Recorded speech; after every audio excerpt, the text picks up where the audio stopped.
On a lonely ridge in the American frontier, Silas, dubbed the madman of the ridge, prepared for winter in a way no one else dared. While his neighbours stacked wood in exposed piles, Silas built a tunnel, a low, timber-framed, canvas-covered passage from his woodshed to his cabin. The neighbours watched, bemused, as he meticulously lashed canvas to wood, muttering about his eccentricity. To them it seemed a pointless folly. Why not just stack wood close and cover it, as tradition dictated? But Silas worked with quiet purpose, understanding the land and the winter better than most. As the first snow fell, he finished his tunnel, a sheltered lifeline between fuel and fire. Now he could fetch wood without braving the biting wind or deep snow. While others scoffed, Silas felt only satisfaction. His tunnel wasn't madness, it was survival, a simple solution to a deadly problem. With his preparations complete, Silas waited for winter's test. Silas's tunnel was a masterstroke of simplicity, built on a harsh truth. Winter's real enemy was not just cold, but snow and ice. His neighbours' woodpiles, even covered, would be buried or frozen solid, forcing them to waste energy digging and chopping at icy logs. Silas's covered walkway kept his path clear and his wood dry, no matter the storm. He could fetch fuel in any weather without shoveling or struggle. Damp wood burns poorly, but Silas's stayed dry from shed to stove, burning hot and clean. The tunnel conserved his energy and protected his precious fuel. It was more than convenience. It was a strategic advantage. While others fought winter daily, Silas's foresight let him thrive. His so-called madness was, in truth, practical genius. If you enjoyed this story of frontier ingenuity, don't forget to subscribe, like, share, and leave a comment below. Your support helps us bring more forgotten genius to light. Silas's tunnel was more than shelter. It was a clever use of nature's forces. He aligned it with the wind, letting the curved canvas roof shed snow and reduce pressure on the structure. Inside, the air was calmer and slightly warmer, preventing ice from forming on the path. The tunnel's thin walls blocked the wind chill, making wood hauling a simple task. Small gaps at each end allowed gentle airflow, drying out any moisture and keeping the passage from turning damp or mouldy. Silas didn't fight nature, he worked with it. The wind cleared snow, the earth insulated, and convection kept things dry. What looked like a simple canvas tunnel was, in fact, a system designed with deep understanding. Silas's quiet observation turned the elements from enemies into allies. Silas's tunnel embodied the principle of passive survival, systems that work for you, not against you. His neighbours fought winter with constant effort, shoveling, chopping, reacting to every new problem. Silas's tunnel, once built, worked silently and tirelessly, keeping his path clear and wood dry without daily struggle.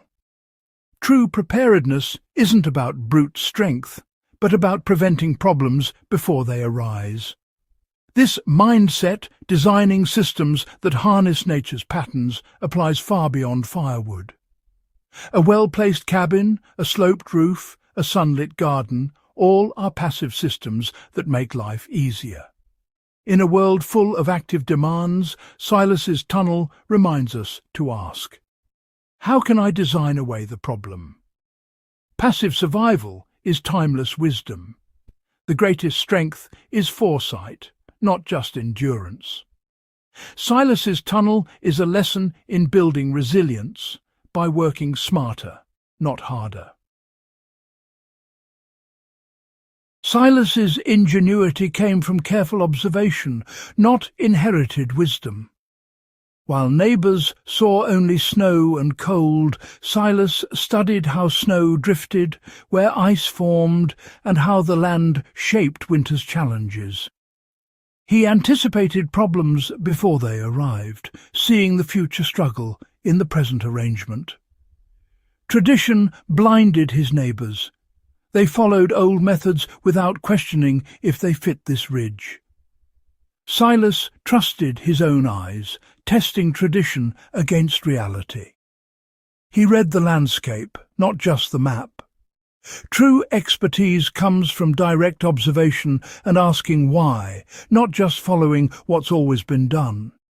Silas's solution was tailored to his needs because he paid attention to what others missed. The ability to see what others overlook is a skill as valuable now as it was then. That winter, blizzards battered the ridge, but Silas's life continued in quiet comfort. Each day he wheeled dry wood through his tunnel, his energy and warmth preserved. Meanwhile, his neighbours struggled, digging out buried woodpiles, hacking at ice, and watching their fuel dwindle. Their cabins grew cold, their efforts exhausting. When spring arrived, the difference was clear. Silas's property was tidy, his woodshed still stocked, his tunnel standing strong. The valley, by contrast, was littered with abandoned half-frozen logs and depleted piles. Neighbours looked up at Silas's tunnel with new respect. That autumn they came to him for advice, building their own tunnels. Silas shared his knowledge freely, transforming scorn into admiration. The madman's idea became the new tradition, a smarter way to survive, born from quiet observation and foresight. Silas's legacy was not just comfort, but a community uplifted by his example. Silas's story offers timeless lessons for today. First, preparation is key. Anticipate problems and build solutions before crisis hits. In our world, that means saving, learning new skills, and building support systems. Second, value observation over blind tradition. Adapt to changing circumstances with fresh eyes. Third, seek simple, elegant solutions. Often, the best answers are low-tech and passive. Genius lies in simplicity, not complexity. Most importantly, invest in knowledge and foresight. Silas outsmarted winter with intellect, not strength. The most resilient among us are those who prepare, observe, and think ahead. History often celebrates the bold, but it's the quiet innovators like Silas who truly changed the world. His tunnel, once mocked, became a symbol of wisdom and adaptation. True innovation often looks like foolishness at first. Silas's story reminds us to judge new ideas with care and to have the courage to try what others dismiss. His tunnel is a metaphor for intellect over force, planning over reaction, and harmony with nature. He didn't fight winter, he learned from it and built a better way. His legacy was practical, a design that spread through the community, making life safer for all. The real triumph was not his own comfort, but the ripple of positive change he inspired. Silas's quiet confidence and willingness to share transformed his neighbours' lives. His story endures, urging us to look for better solutions, question the status quo, and believe in the power of thoughtful foresight.